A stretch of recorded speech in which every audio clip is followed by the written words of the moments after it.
it took so much out of me for so many years, so many denials, so many people against me, and me knowing the truth and trying to make it come. So anyway, so mom, when I took her out of the house, I went into fixing things, throwing away things, I knew she wasn't ever coming back.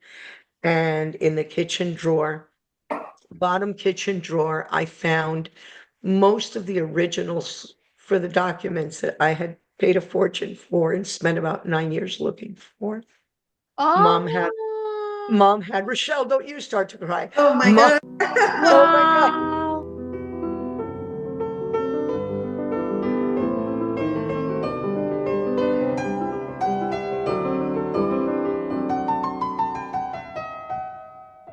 Hi, everyone. This is another episode of Goldust Girls.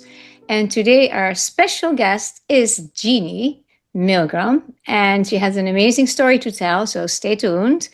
And my co-host for today is Rachel Rappaport.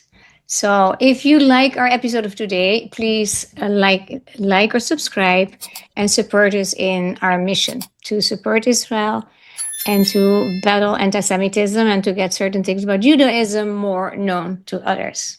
So, okay, Rachel. Hi. If you've ever wondered who your ancestors were, going back, say, 500 years or more, how they lived, how they died, would you even know how to begin doing that kind of a search for this information? Well, Genie Milgrom did it. She figured it out, and she's here to share her incredible story about her family history. So welcome, Genie. It is Thank a you. pleasure and honor to have you with us. Rochelle, Carla, it is amazing to be here. Thank you so much for inviting me. Yeah, You're our quite pleasure. So first I want to begin with asking you what compelled you to chronicle your journey, and also what you did seems like an undaunting task to me, to go back so many centuries and document the information to the satisfaction of historians and rabbis, how you went about doing that. So if you could share that with us, please. I will share that, and I guess in a bit I'll share a little bit more about my story, or you want me to share that now? I think start with your story first, your background. Okay, and I will say within it what compelled me. So I was born in Cuba as a Roman Catholic, and with the Castro Revolution, nobody do the math, please. I came to the United States when I was 4. And I was put in Catholic schools, like the best. And I'm in Florida, in Coral Gables. It was like I went to St. Teresa, and then I went to LaSalle High School, and then I went to Barry College. And at the time, everything was like all women, all Catholic, all the time. And the whole time I felt something was wrong inside, like, I don't know, something. I was always very observant, religious. At the time, you had to wait 12 hours before you went to mass. I mean, Catholic back in the 60s was pretty intense.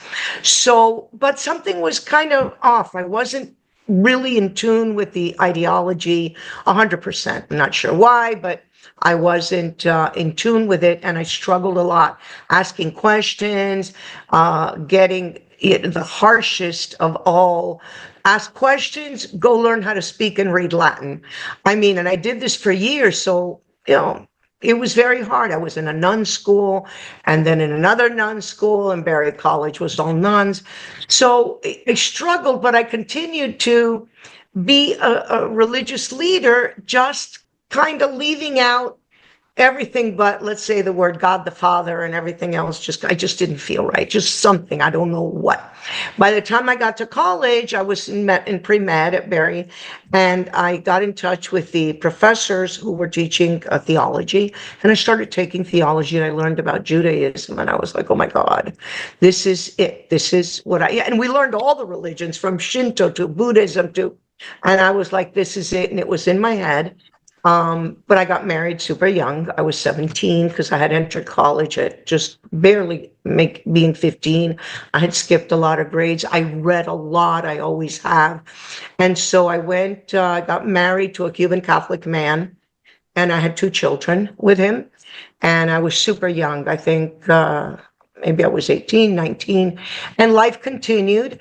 But when it came, then I was on my own. I didn't have to go to church. I didn't have to do any of that. But when it came the time to teach my own children, go to Sunday school, getting them baptized was not really an issue for me because that was just like a done deal when you're Catholic. 6 months are up, baptize your kid, move on. But when it came time, I had them in public school to go to, let's say, for their other communion and this and that. I couldn't. How could I do something that I couldn't in my head do? In other words, why am I pushing this on my children? And I started really studying Judaism to the point, I mean, books and books and books, not with a rabbi, not with anything, just books and books, books that I would hide under my bed. You would have thought it was pornography. I mean, I was hiding just Jewish books, what it is to be a Jew, Shabbat, I'm Jewish. What about you? I mean, there was a small bookstore in my area of town. I live in the South. And I mean, I was buying this guy out. After a while, he was giving me these discounts because I was carting off the books and coming back. So that really unnerved my family, unnerved my ex, unnerved everybody in a big way. It got to a point where I would sneak out of the house Friday nights and tell everyone that I was taking ceramics.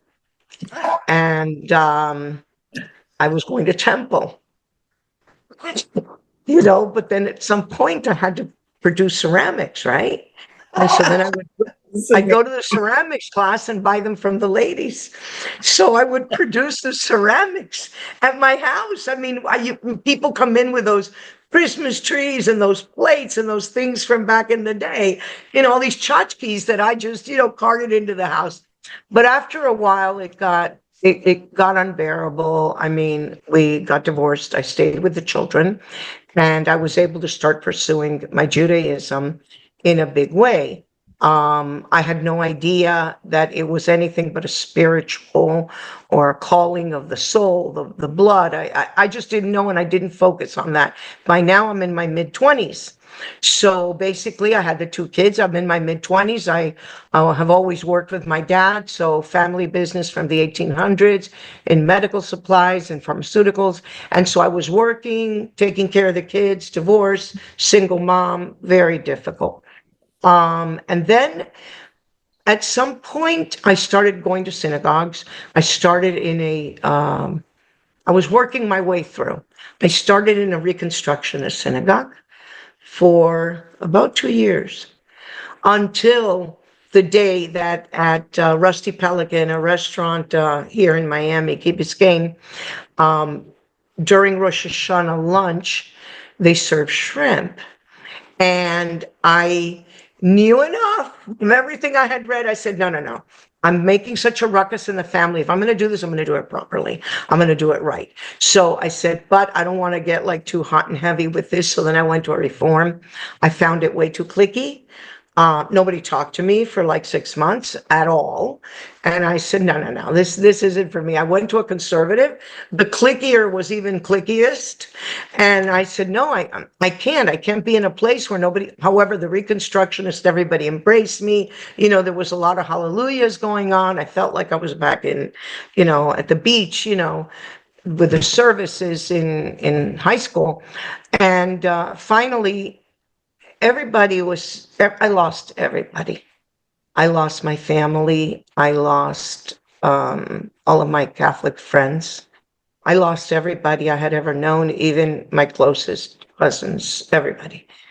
And I think this was the biggest challenge of my life. I just had my kids, and I was trying to undergo this identity transition, and I finally found a little shtibel. It was an old, worn-out house in the area where I live, and young Israel of Kendall, Rabbi Becker, and he brought me in and tried to discourage me. But I'd already been at this like 3 years, right? This wasn't like anything new. And I was like, I feel Jewish and I know I'm Jewish and I've got this Jewish and I don't know what's going on, but I got to get this done. I was so insistent with this poor Rabbi Becker. He taught me for 5.5 years. The Beit Din Jewish court in Miami took 5.5 years to allow me to convert. So I had already had 3 or 4 years under my belt with all the other synagogues. And, now it's going on a 9-year thing, and I'm not getting any younger. I want to rebuild my life. I want to rebuild a Jewish life. So 5.5 years later, I converted. I've written many books on this topic. The first one is My 15 Grandmothers. All my books are on Amazon. The movie is out about my journey. We'll talk a little bit more about that later. There's a whole movie that I produced last year. And so then I was Jewish, and that was it. But nobody was talking to me. And then my grandmother, my maternal grandmother, who I was really close to, she dies on a Friday, and I'm like, oh my God. So I go to my mom and I said, Mom, surely you're not going to bury her. I mean, bury her Monday. She said, no, our family, we bury in before 24 hours. I'm like, what? What are you talking about? You're Cuban, you're Catholic, bury her Monday. I'm not going to be able to go. It's Shabbat. I keep everything. I do. Well, I'm not going to talk to you. She wasn't really talking to me. So I missed my grandmother's funeral. I was super sad. My rabbi said, you can go, but you and your husband will do Shabbat like in a tent outside the funeral home. Like, no. Or inside the funeral home. Everything included me being at the funeral home. So, we just didn't go. And I was really sad about that. But the next day, my mother brings me a box. And she says, your grandmother wanted me to give this to you on the day that she died. And inside was earrings with Stars of David and a hamsa. And my grandmother had been teaching me Jewish rituals in the kitchen all along. She taught me how to check for blood in the eggs. She taught me how to check for insects in the Swiss chard and in all the vegetables. My grandmother would take them outside. She checked for, all of these kosher dietary laws that she had been teaching me in the kitchen. We are 5 grandchildren to this grandmother. And now she's telling me, she's telling me, I never saw my parents or my grandparents go to church. My sister and I were in Catholic school. There's only 2 of us all along, as I said. And you were required, when you're in Catholic school, you must go to Mass on Sundays. They check you off. They give you these envelopes for the money you give on Sundays. And your envelope has to show up at church. You were your envelope. When I got older, it was the envelope showing up, right? I didn't, I wasn't showing up. Something had to show up. So my parents would drop us off at noon and pick us up at 1. And we go out to lunch. And I never clicked. There was so much stuff that even as I was learning, even as I was studying, it never occurred to me until that morning that Mom brought me the Hamsa and the Star of David earrings. And I said, oh my God. They're trying to, and she gave me a family tree that my grandfather had made from the time that when my son was born earlier.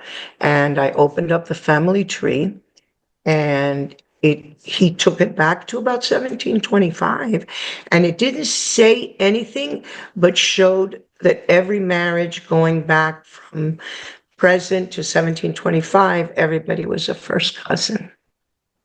Wow. Now, I had nothing to read. I had no reference material. No one had ever done this before. And I said, you know what? I'm going to prove that we were Jews, because what I had felt inside me from a tiny little kid, I knew was not normal. And my strength of, Ani Yehudi, I am a Jew, I am a Jew. This was just writing and going, and there was nobody that could convince me that I was not a Jew. So I met my husband, Michael. He was actually in the same industry. I met him in Chile. We were competitors, and he was from Antwerp. And I know and originally from Romania, but like a wandering Jew, ended up in Antwerp for many years. And we were married, and he said, "Oh, we'll do this together. We'll get to the bottom." And So nice. yes, it was like, halachically, you're a Jew, but if you need this, let's do it. I said, okay. Yeah, because it is great. If I may interrupt you here, what you said about the funeral, I started right away to think too that there was such a hurry from your mom to bury your grandmother within 24 hours, which is so Jewish and it's not Catholic at all. So, like, what? That's that That and inherited way checking of for blood in looking. the eggs, and there was Yeah, just so yeah, yeah. much. She must have I done the mean, same things. but it didn't like click in, Yeah. it didn't click in. So I went to Spain, and I had all the documents. I didn't know what I had to do because no one had ever done it. And it wasn't like, there was books on, how to follow your crypto-Jewish journey. I mean, there was one book written in 1937, I think, by Cecil Roth, the Marranos. And Yeah. we don't call ourselves anymore for many years Marranos, because Marrano means pig. Pig, right. And it wasn't the Catholics calling the Jews pigs, it was the Jews calling the Jews pigs. So it was worse. It's like the self-hating Jew, and that's what that word marrano.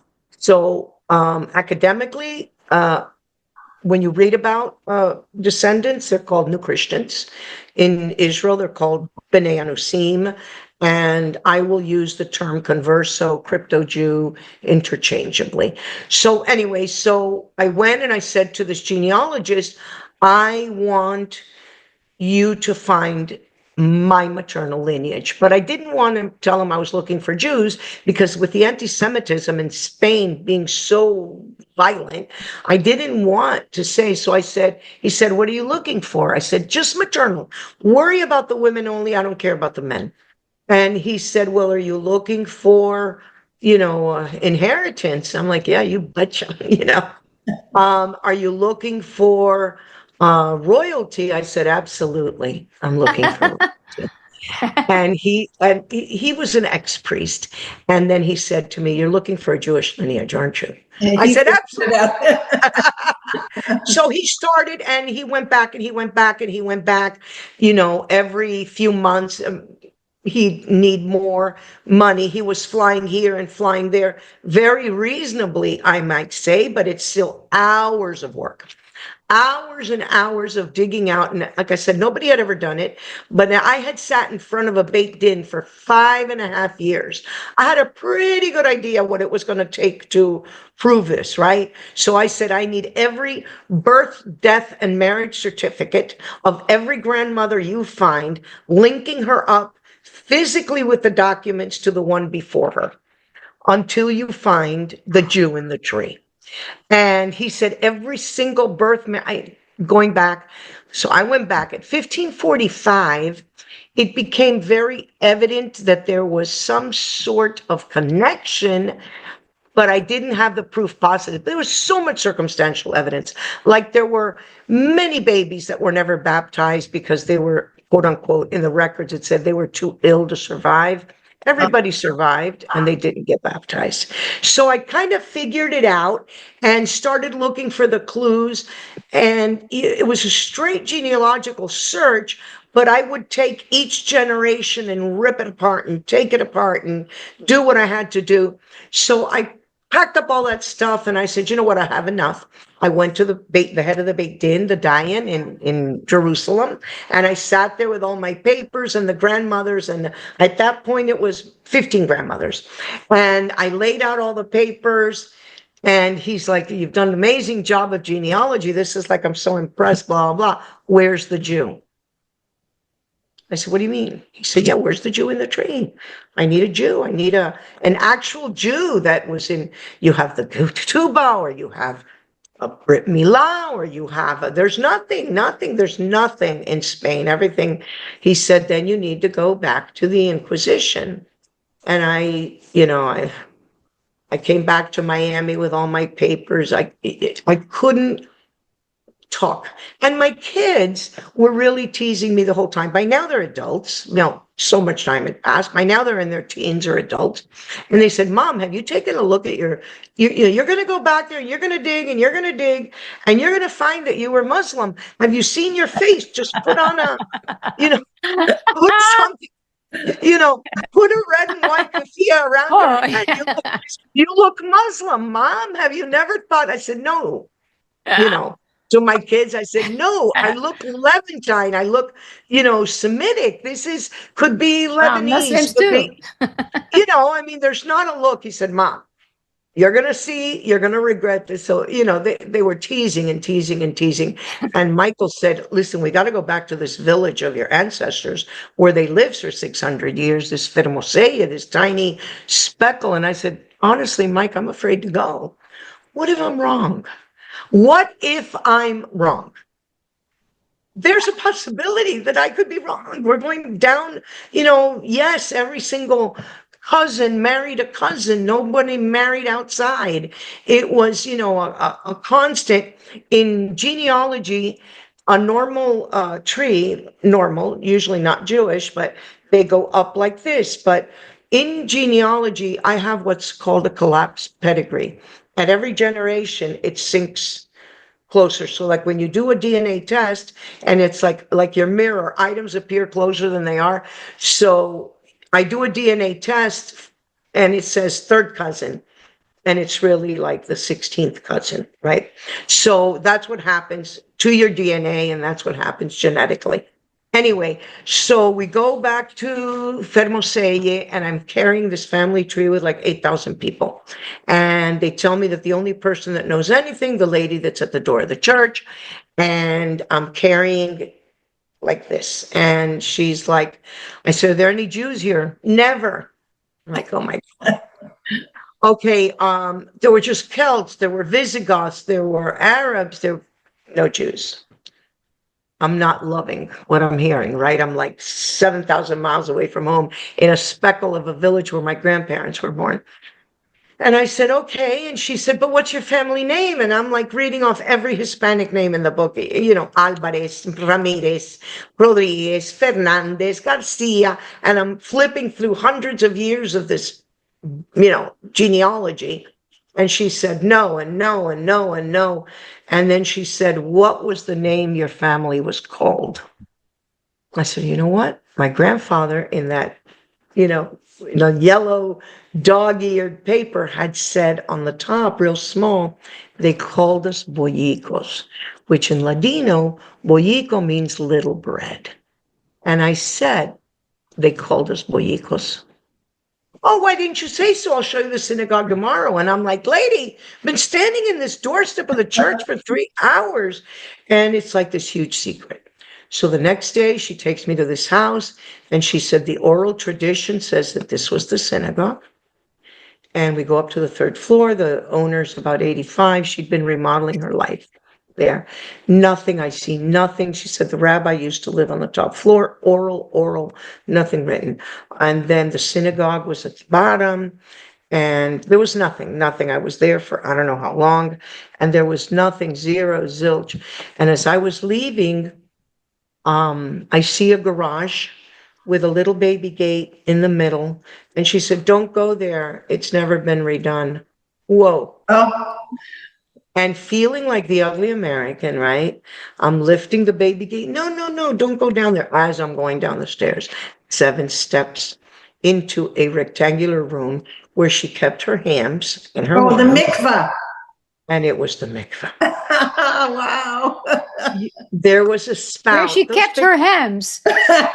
Those pictures are on my website, and entering the mikveh is actually in the movie. And there was a spout, and it was in a granite wall. It was soft as butter. Rectangular room, 7 steps. Whoa. So I kept going through the village, and I started seeing a lot of markings on the walls, which are actually called converso crosses. They've been, now they're very famous. They've written books about them, but etchings where they would take like a whatever design, and they'd put like little feet that looked like menorahs, or they would put like little a shin on the top, things like this. So I found all of this, and then, but it wasn't, I wasn't going to schlep back to Israel. It wasn't enough. So I hired some people that had been finding mikvot and this and that. And I came back to Miami. I sent pictures of everything around the world, and only one gentleman in the Galil told me, archaeologist, I send it everywhere, every biblical archaeology, every Duke University, Bar-Ilan, everywhere. I mean, this, I was still working, and this had become like a night full-time job. So he said, a lot of those etchings, you have to go back and look at them at the sun of 3 o'clock. 3 o'clock? He said, yes, you have to stand in front of it at 3 o'clock. And I had like 12 of these bizarre things that could have looked like Hebrew letters, but didn't quite look like Hebrew letters. So I hired these historians, and Michael and I went back, and now we brought an entourage with us, and they brought camera people, and they brought videotape. By now it's like 20, by now it's maybe 19, maybe 2005, 2006, something like this, or 2007. It was, really way back. So we started searching around. We found that they certified that was a mikvah. They certified there was another mikvah in the center of town. I stood there in front of the sun at 3 o'clock, and you can see it on my website. It is a cross that is crossed by a cross, like a Catholic cross. And in front of it, it's pierced by like a sword. It's up on 12 little balls of cement, like the 12 tribes of Israel. And on the top, it says Yud Hey Vav Hey, the name of God, in Hebrew. You Wow. couldn't see it except at 3 o'clock. That picture is on my site. Amazing. Bizarre. Right. So I gathered everything back up. Oh, and the rabbi said, he said, you need to find me the Jew in the tree, and you need to prove that there was a Jewish population in that village, because Jews don't live alone. So I breathed a sigh of relief, and I said, okay, Michael, we got the Jews in the village thing down pat. I said, but we have to still find the Jew in the tree. And I went back to the not Airbnb, what is it, hostel, whatever it was. It's a tiny village. And I looked across, and it's right on the tip of Spain overlooking Portugal. And I said, you know what? The genealogist has been searching in Spain. I bet you they crossed over to Portugal. And I got on my computer. I immediately found about 45 women and men and children killed in the Inquisitions of Portugal that directly linked up to my tree. Wow. Bingo. There you go. I took- Bingo. Yeah. Bingo. I took this is not an easy process. I encourage many people to do it. People, depending on what country they're from, it's easier than others. Being from Cuba, it was harder. My grandparents were born in Spain, though, but it took a long time. And I went back to Israel. This time I met with so many other rabbis. They looked at everything. They took 2 years. They translated to Hebrew, and I got a letter stating that I had been born Jewish. All of my ascendants and descendants were Jews. It was an irreversible decision. No one could ever question that I was a Jew, and it would last through all the maternal generations. So, Wow. I wanted to ask you a question. When you were talking about your, when your grandmother died and she gave you that box with the Star of David earrings and the Hamsa pendant, your mom, did she not see it? Did she not know about it? Did she know she was Jewish but didn't want to say? Didn't she open the box? my family were of the old Cuban socialites, right? And that socialite, everything has, like, in Miami, whether it's this country club or that country club or this country club, each one is, it's the Jewish, it's the Cuban elite, the Cubans from before, the Cubans from now. And Mom was very much part of everything that had to do with being a Cuban socialite. You know, the strings of pearls, the whole 9 yards. She hated that I made my life story public. Okay. My dad was very proud of me because, you know, we worked together and he saw my struggle. I think Mom, you know, Mom died in 2021. She had Alzheimer's for many years, but I think that she took it to the grave that, you know, I had done this. However, by then things were a little bit more open, and some of my mom's girlfriend's kids started marrying Jews, thank God. And so it made it a lot easier for me. One was even Orthodox and kept Shabbat, and I'm like, oh my, this is great. Mom said, do you want to meet her? I said, no, I just want to know she exists. So, you know, once Michael is a charmer, so she loved Michael a lot. And, you know, my kids accepted it. I was very surprised when I saw my kids interviewed in the movie. I didn't see it till after it was done, how difficult it had been for them, because they had never verbalized it to me, but to someone interviewing them for my movie, they did. So why did I, back to your question, why did I decide to, let's say, journal this now? So I went to speak. I had started blogging and writing in different Sephardic newspapers.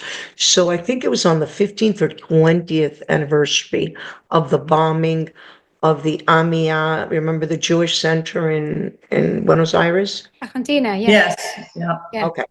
On one of those anniversaries, I was asked to speak. My book had already come out. It was maybe 2013, 2014, whatever it was. No, my book had not come out.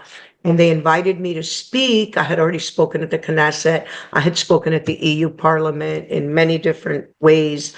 And I was becoming quite international. So I was speaking there on my story, like I am to you, and showing the continuity of Jewish life, you know, right at the site of the bombing.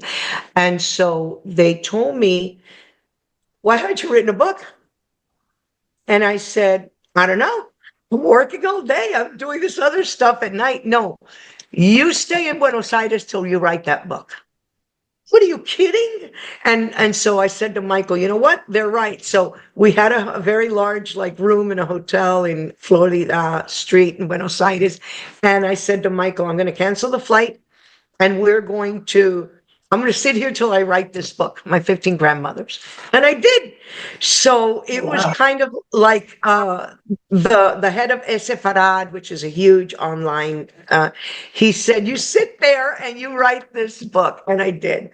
So that's how I started journaling. And then I went really viral with it. And then so many people were asking me how to do what I did, that then I wrote the second book, How I Found My 15 Grandmothers. And so all of them in English and Spanish. And from there I went on. And then Mom, we took her to a home. And so she really had very bad Alzheimer's. But right before we did, a couple of weeks before, she said to me, I want to speak to your rabbi. And I'm like, oy, you know, Michael's so wonderful. Michael, can you take her? You know, sure. So Michael takes her to our rabbi, and the rabbi, I said, oh, Rabbi, I don't know what's going to come from this. He said, don't worry, maybe you have another book. I said, okay. So she tells the rabbi in front of Michael, I don't want to die Catholic. I want to die Jewish. Oh my God, that's amazing. So she knew it. She knew it. She was 86 at the time, or 87. And she said, what do I have to do? And he said, well, your daughter already did everything. We have a halachic support, but the report also says that while you and your grandchildren, my daughter, my kids, everybody's Jewish, you have to take it on. You can't, Judaism is something that you have to, if you're not born with it, you have to take it on. She said, what do I do? It was a Friday, and the rabbi said, I want you to go home, and Jeannie will go with you, and you'll light candles, and you will do that one mitzvah, and that's it. So we go to her house, and I feel like I'm passing out, right? Like I'm having this moment, you know, weird. interspatial moment. And she said, do the blessing in English. I did. She's lighting candles and I'm lighting with her, way before, Shabbat, I was still going to go home. And so mom lit Shabbat candles. She covered her eyes and I drive home and it's Shabbat. And on Sunday morning, dad calls me and tells me, I don't know what's wrong with your mom. She's left us. She's gone. She is no longer, she can't talk. She doesn't remember anything. She doesn't know who I am. Mm-hmm. And he took her to be evaluated at the hospital. That was the last conscious act she ever did. Wow. So, and I got to tell you, one of the reasons that I made the movie was so I didn't have to tell the story again, because it's so emotional. It took, and I don't mean to get teary, but it took so much out of me for so many years, so many denials, so many people against me, and me knowing the truth and trying to make it come. So anyway, so mom, when I took her out of the house, I went into fixing things, throwing away things, I knew she wasn't ever coming back. And in the kitchen drawer, bottom kitchen drawer, I found most of the originals for the documents that I had paid a fortune for and spent about 9 years looking for. Oh, Mom had, Rochelle, don't you start to cry. Oh my God. Oh my God. wow. So mom had all the Wow. originals. And as I sat there on her floor in the kitchen, that stone floor that, the old, Art Deco homes in Florida have, as I sat there, I said, I hadn't called Michael over. It was just he and I in the house. And I said, I'm going to have two choices here. I can either resent my mother for the rest of her natural life, extending into my life, resent the heck out of her, or I can say to myself, thank God that she made you go through this because you learned so much to be able to help others. And that's what I did. Wow. I didn't take it in a way, but I'm like, ugh. And I went to Michael and I told him and he said, I said, yes. And in that same drawer, there were at least 200 or 300 recipes, many of them from the Inquisition. And there were recipes, things like Maimonides cake, things that there was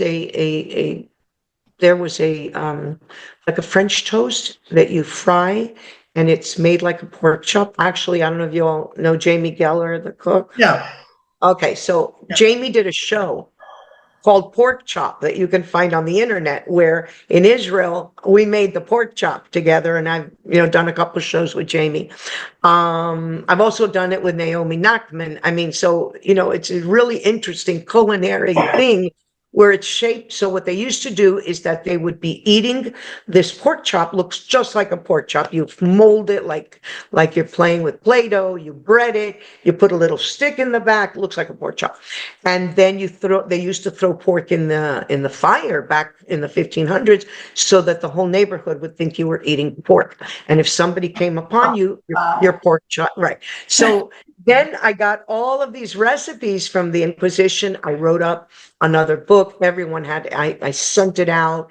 There were so many recipes and family recipes. I could see how the grandmothers had their diasporas as they moved from country to country. They went from, Spain to Portugal to Canary Islands. They went to Cartagena, Colombia, by the way, caught in the Inquisition of every single country.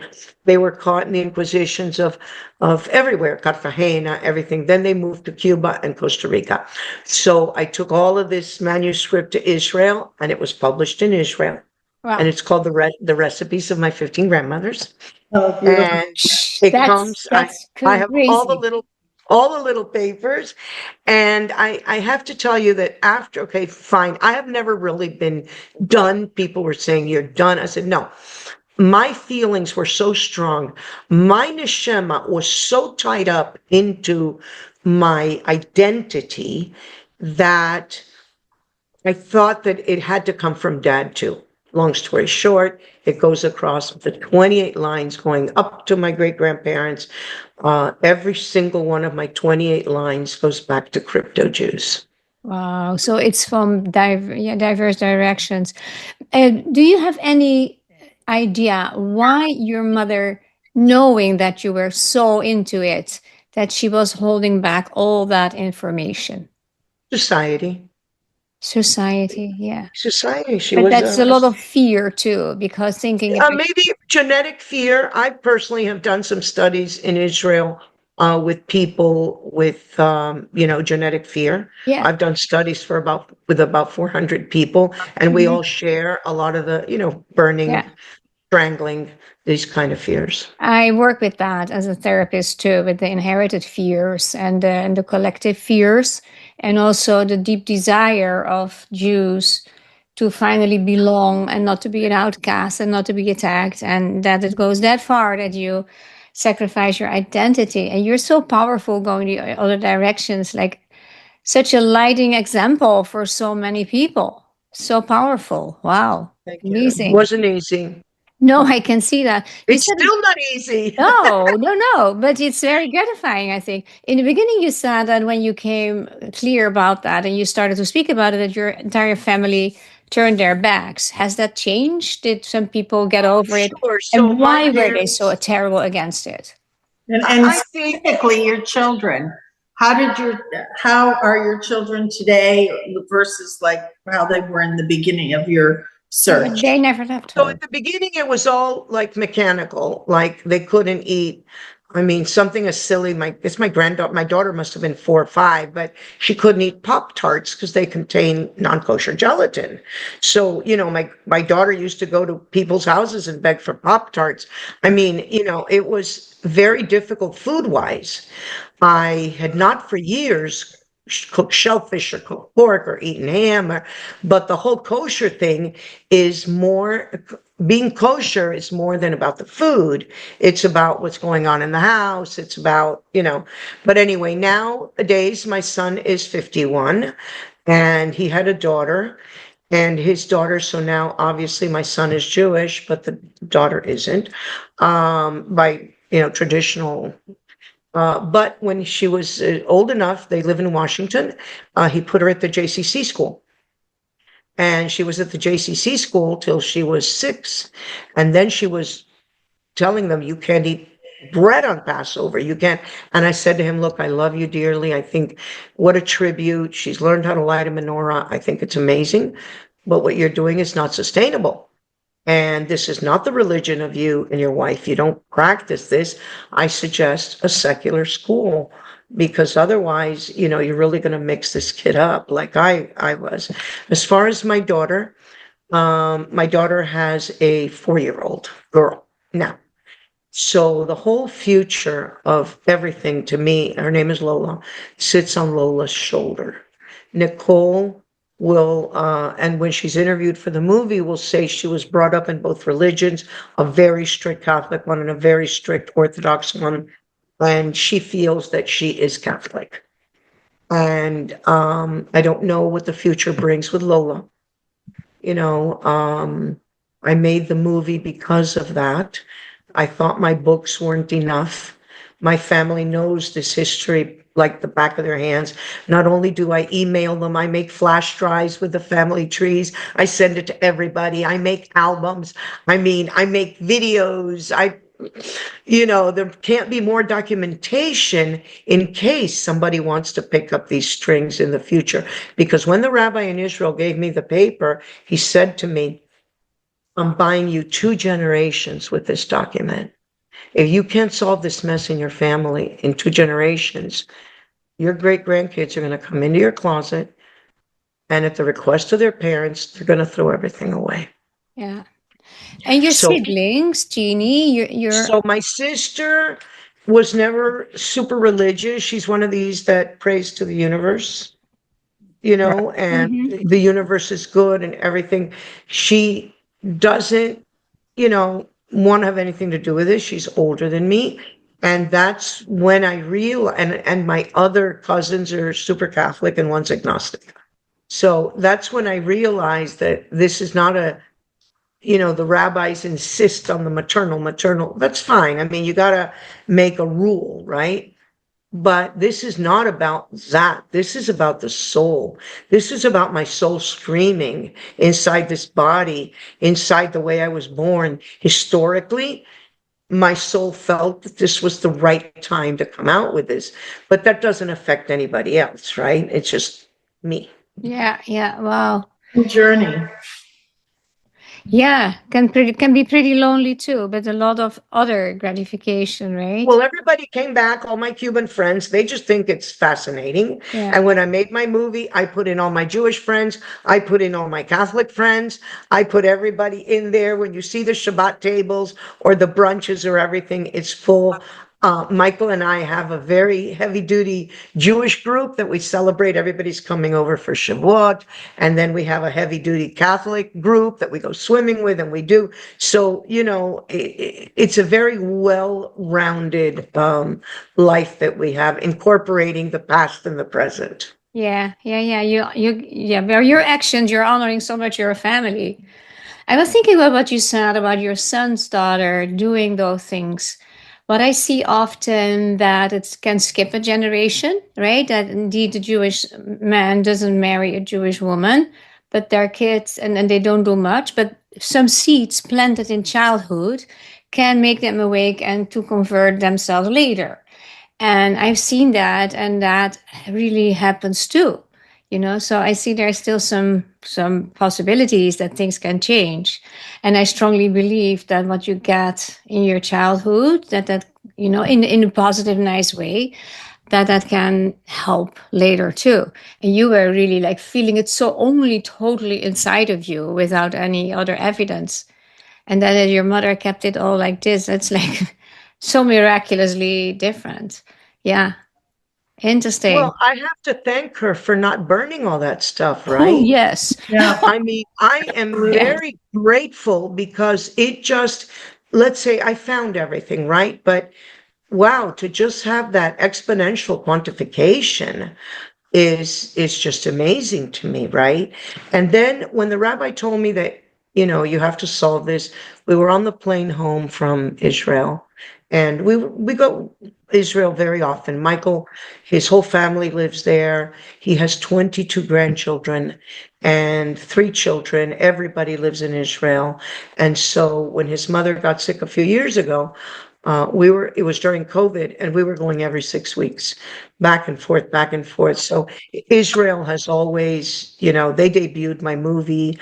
I mean, it's always been very, like a home, let's say, for us. And so it's been very positive, all my interactions bringing this to light.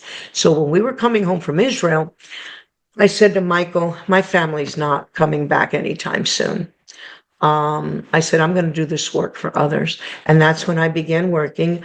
I overlook with a company, organization called Culanu. I take care of communities in all Latin America, from Monterrey, Mexico, all the way down to Recife, Brazil. I teach classes online in Spanish. I teach all sorts of classes to emerging communities, and I work with emerging communities. And then I have gone all over the world trying to get museums to digitize their Inquisition collections. And the largest collection, and behind me, you can see the Vatican Library. I had a private 20 minutes with Pope Francis. Wow. Highly documented as well. And I was looking for the Inquisition records in the Vatican Secret Library, and he agreed wholeheartedly. Pope Francis was a sweetie. I went with a delegation of 6 from the EU, and very close to the EU community of Jews. So Pope Francis gave me a bunch of cardinals to work with. Michael and I have been back and back at the Vatican like it's our home turf, come on in. And so that's kind of neat. And I haven't approached them since he died, because I don't know how big, Pope Leo will be on this or not. I mean, I'm not there, but I have managed to digitize over 80,000 different lineages on my own website, and I work on this day and night.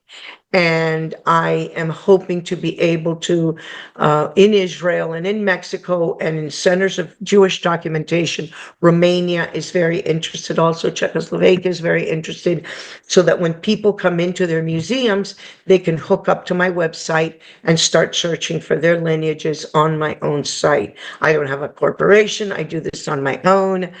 Michael and I produced the movie, hour and 8 minutes long. We've went all over the world, and I would say that we still have a lot of boundless energy. We sold our firms so that we could dedicate ourselves to this.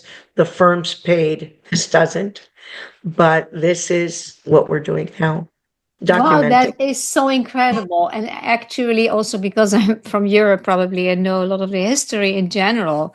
The history of my family leads back to Portugal, right? And that were the first Jews that came into the Netherlands. Only the wealthy ones were admitted, not the ones that didn't have money. Terrible. And there's so many hidden Jews or people who have part in their lineage, and that you found it like totally how it is.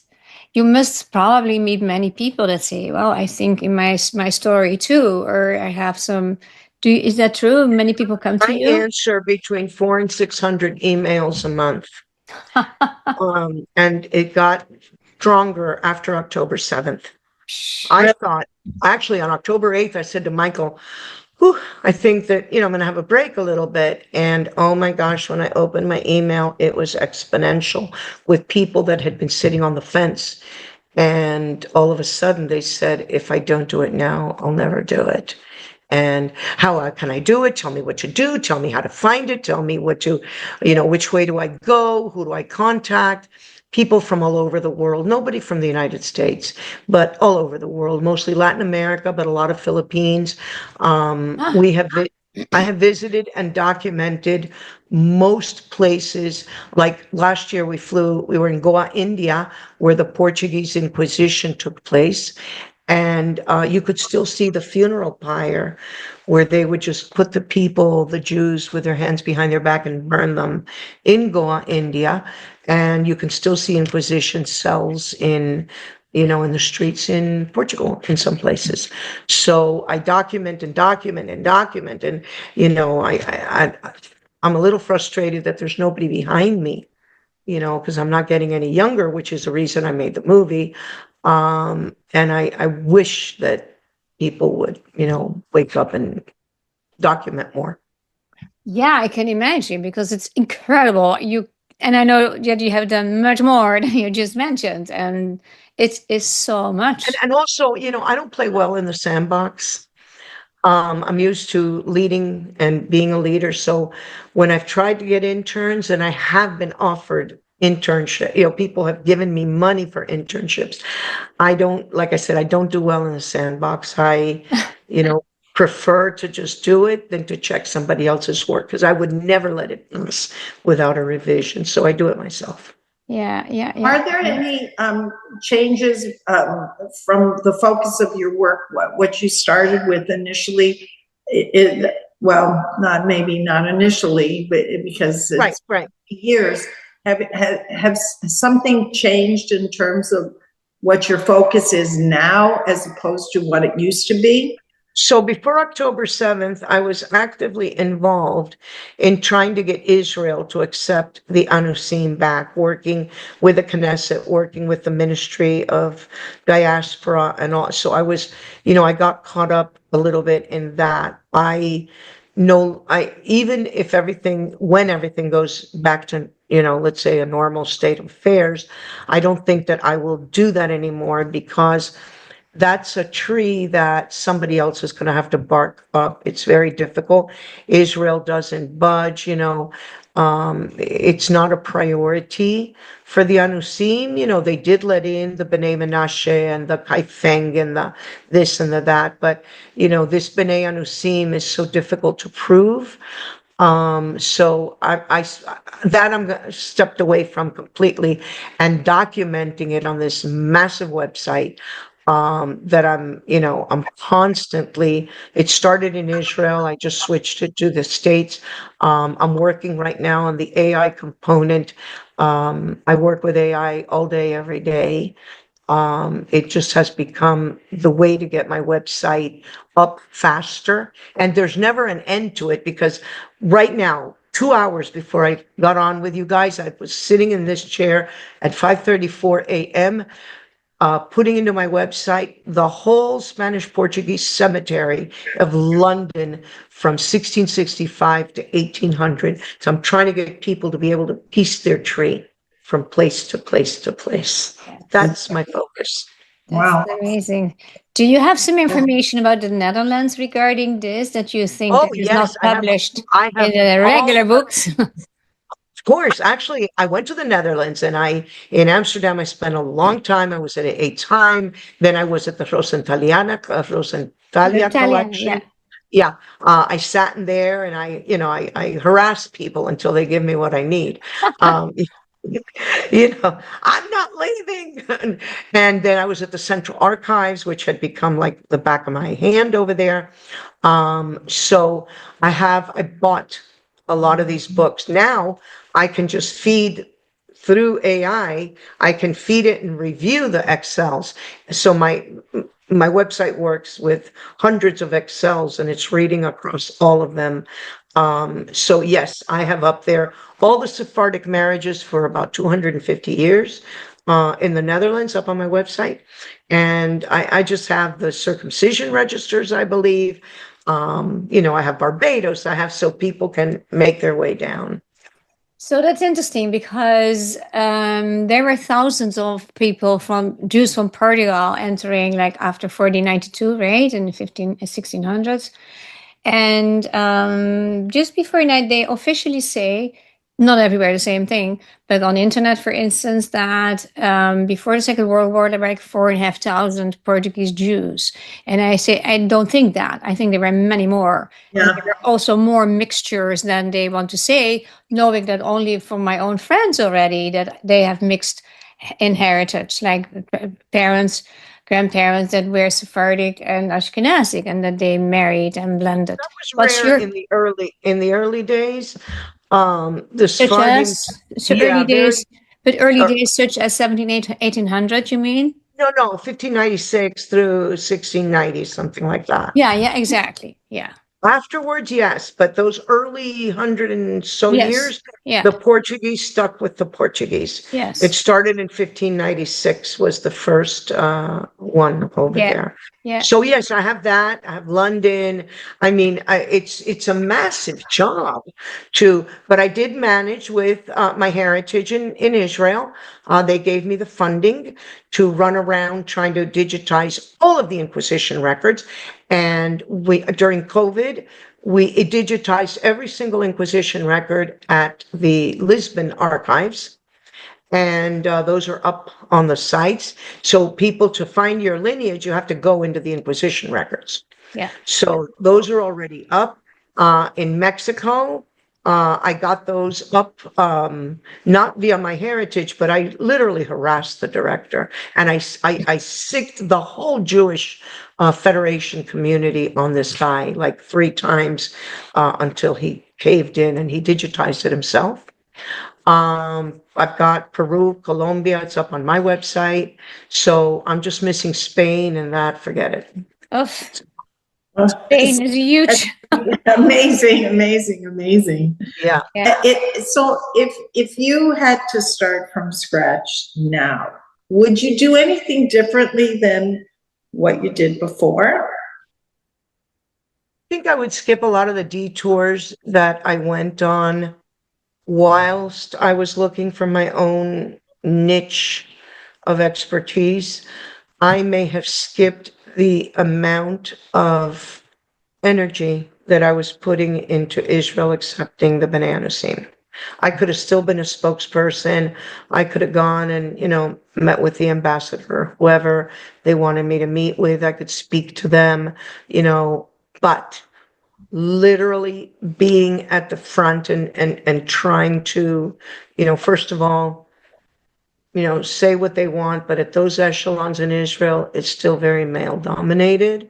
So, at this juncture of my life, to have to start back to proving that I can do it as well as a man is a waste of time, so I stay in, so yeah, those detours that I took, trying to really make that difference, not realizing that, the amount of people that I have touched, the amount of people that have converted, I don't have a count. I don't know. But I know that many times they'll write me 5 or 6 years later, how I changed their lives, blah, blah, etc. So I know I'm touching people, and that has become more of a focus and changing their lives via this website. And by the way, I never charge for anything I do. I mean, people have to pay for my books on Amazon, but $12, $15. Thank God we did very well in business.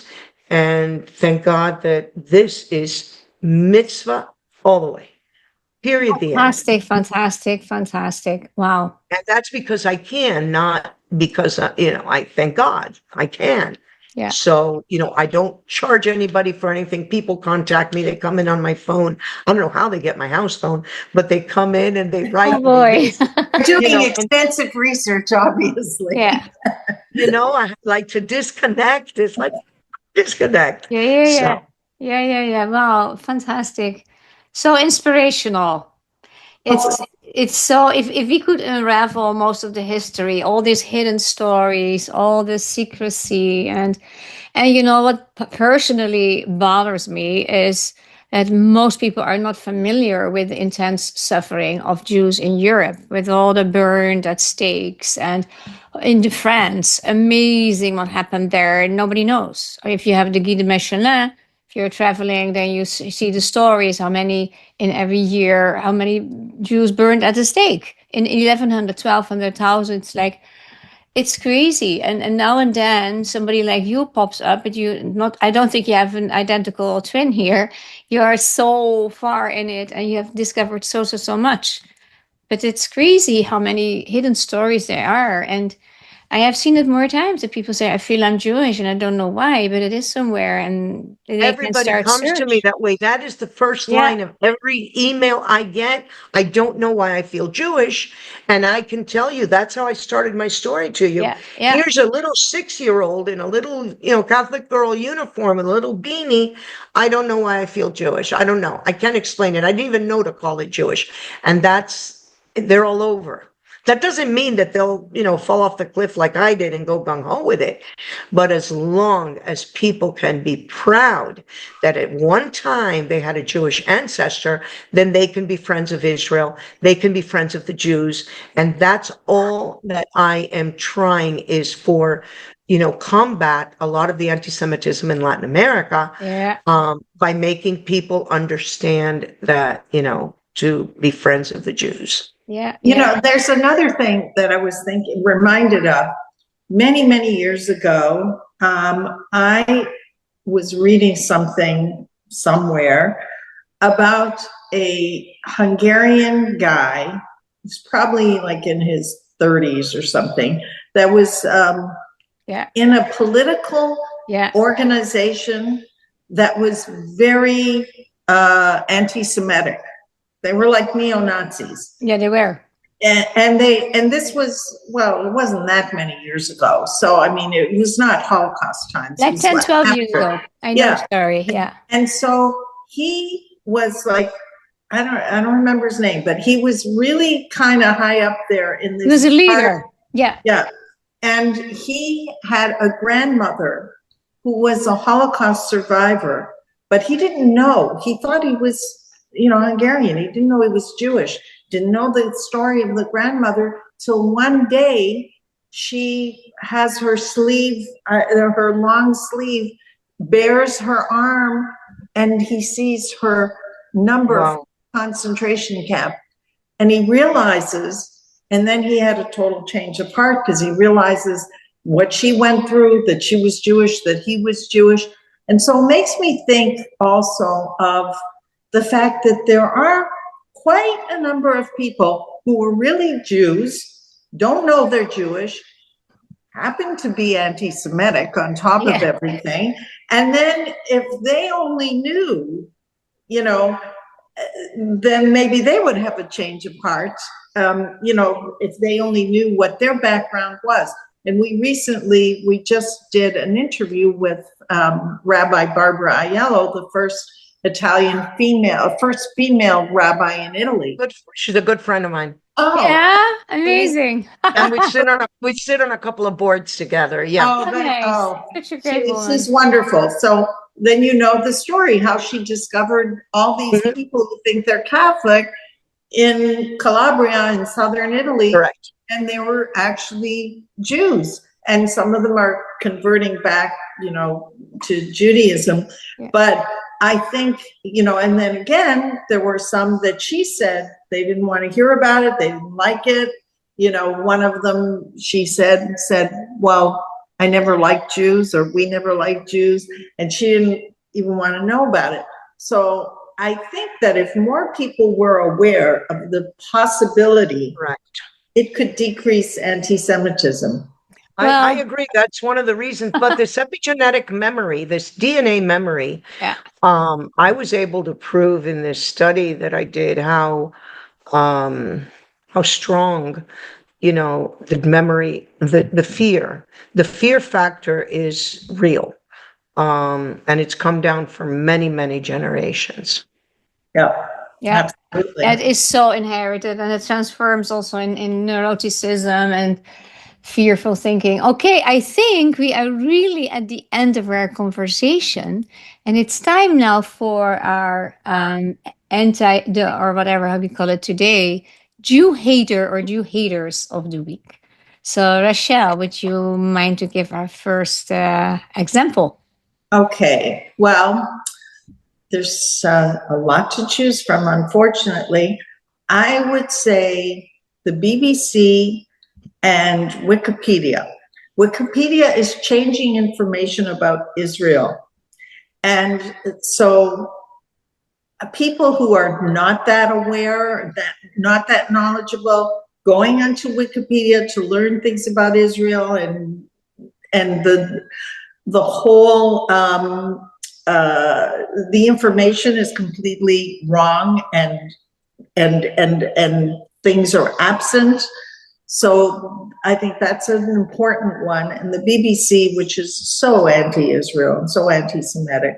So that's basically who I chose now, because I think the media is super important. And one note to that, if I may, is that Wikipedia is being sued now because they have closed the opportunity to edit and understand who made that close. So they're being sued, in the process of being sued, to go to a more honest situation. Well, Jeannie, what would you like to share?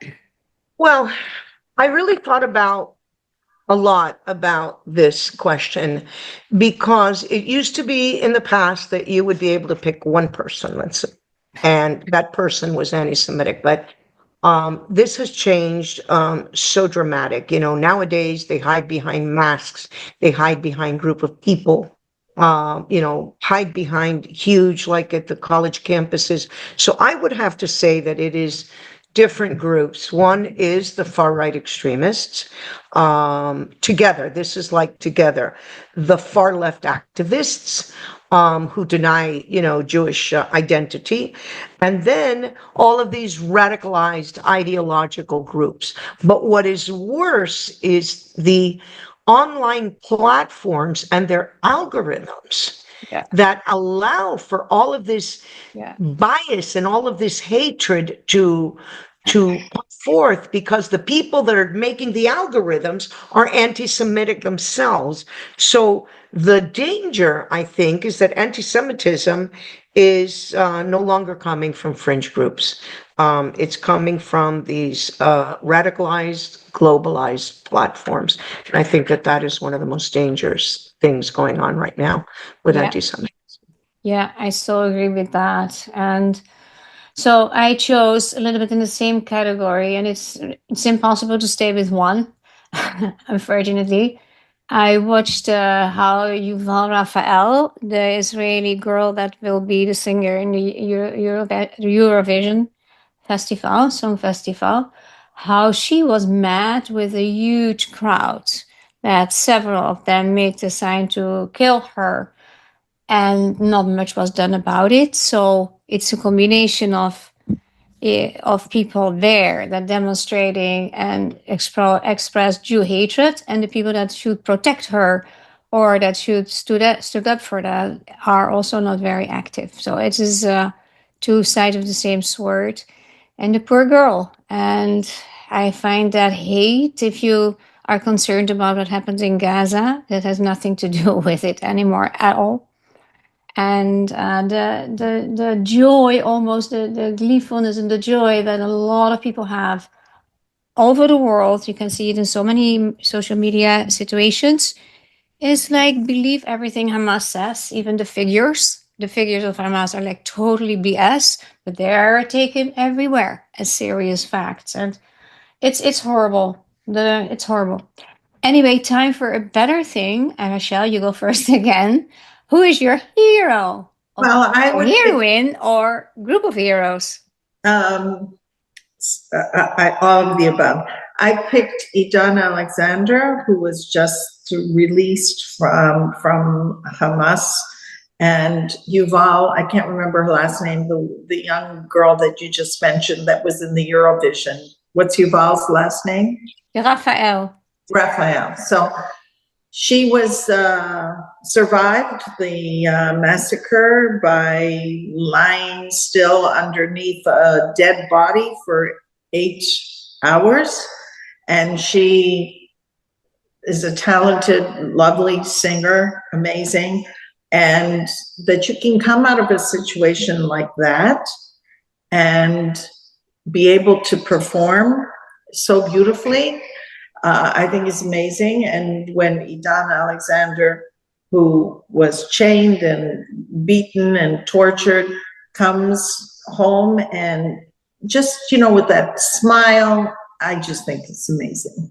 So after all that they've been through, all of these hostages, it's incredible. The only time that you and I don't share who is your favorite, I was afraid of this because it's, well, there are more favorites. I have exactly the same story, but not about Yuval Raphael. So next time we need to check again. Anyway, it doesn't matter. Jeannie, please, your vision. So my hero, right? Yeah.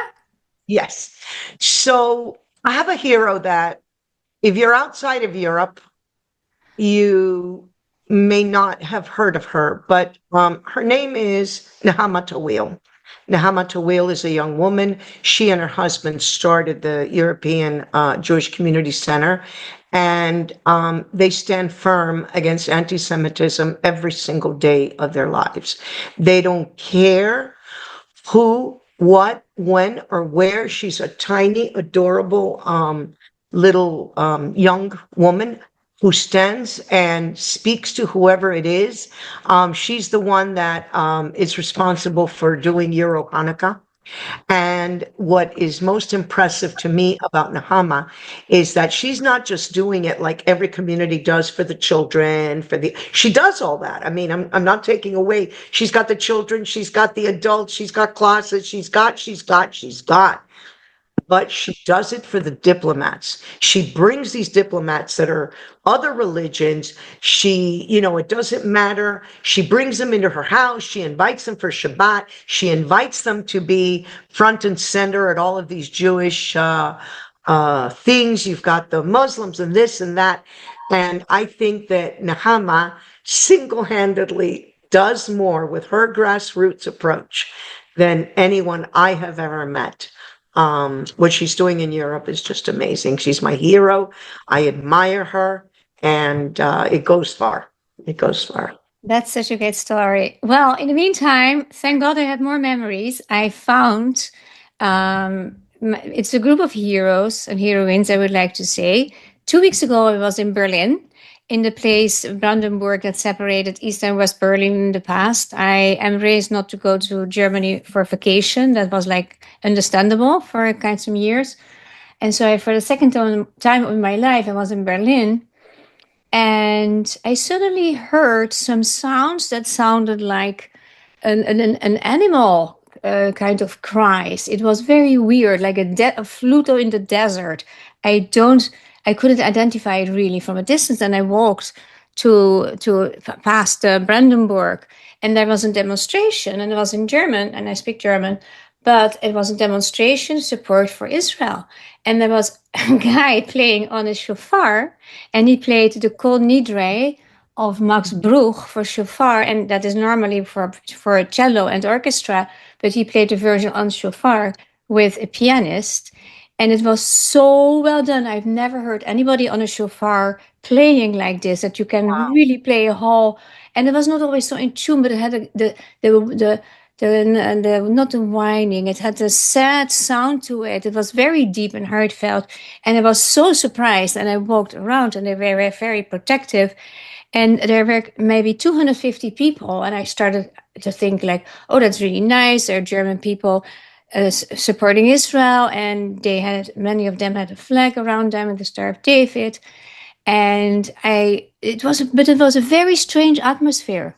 It was not the atmosphere I was used to when we, for instance, demonstrate in America. Then you're with Jews and Israelis, and you connect, and there is something, right? And they were like looking down, not really, I could not make eye contact. It felt something was so off there. Not so off, but different. And I didn't understand it. And I made a few videos, and I went later to the shofar player, who was definitely Jewish, of course. And I made him some compliments, and I could not talk with him anymore because I was like, this piece is so amazing. And then I spoke to my daughter, who was in Israel at the time, and she said, Mom, there's a demonstration as in New York, as in Berlin at this moment, from descendants of Nazis. And they were demonstrating and their support, and that's what they said, our support. This time we are not in silence. And that's what this explained to me why they were like not looking so much in your face. There was still that kind of shame. And I found it so powerful. And it was really, and they had people speak. And I didn't know all this. I was just standing there, like, okay. And then, I sent them an email for the organization to thank them. And I think that is very powerful, because we spoke actually how special is that. You spoke about that other inheritance, and this is also inheritance. What I say that often to some people that are involved with that. What do you prefer to be, a grandchild or a child of a Jew, or a child of a Holocaust survivor, or a child of a Nazi? Which one do you prefer to be? Because that's a different burden, which is huge. So that was very interesting. So I sent here my gratitude and respect for them. Amazing. Yeah. That's a beautiful story. Yeah. Okay, we are at the end. If you enjoyed this, I hope so, please subscribe to us and go to the website of Genie Milgrom, because it is amazing what the information you can find, and the video. When is your video coming out? When can we watch that? Well, I saw the documentary. It was fascinating. So that I wanted to know how people can view it. You saw the whole thing? Yes. You sent it to me. That's right. That's right. So right now, it's still with organizations. Right now, it's still in the film festival. I thought that it would be finished. It was all 2024, but it's going to be like in the LA Film Festival in August, and it's still in different film festivals. So I'm not allowed to, let's say, put it behind a platform until the film festivals have completely gone away. So I think it'll be several months that it'll be on. It will be. So if you find that your group has interest of this, maybe we can make an online event where people could get a link to see it, and then could be a discussion, Wonderful. Yeah. Great. And in the meantime, everybody can buy your books. I certainly are going to. And they can see a trailer on my website, geniemilgrom.com. Okay, we will. Thank you so very much. It was Thank you. It was great. You ladies are doing a great job. Thank you so much. Thank you so much. Take care. Bye, bye, bye. We will Bye-bye. be in touch. Bye-bye. Bye, Take bye. care.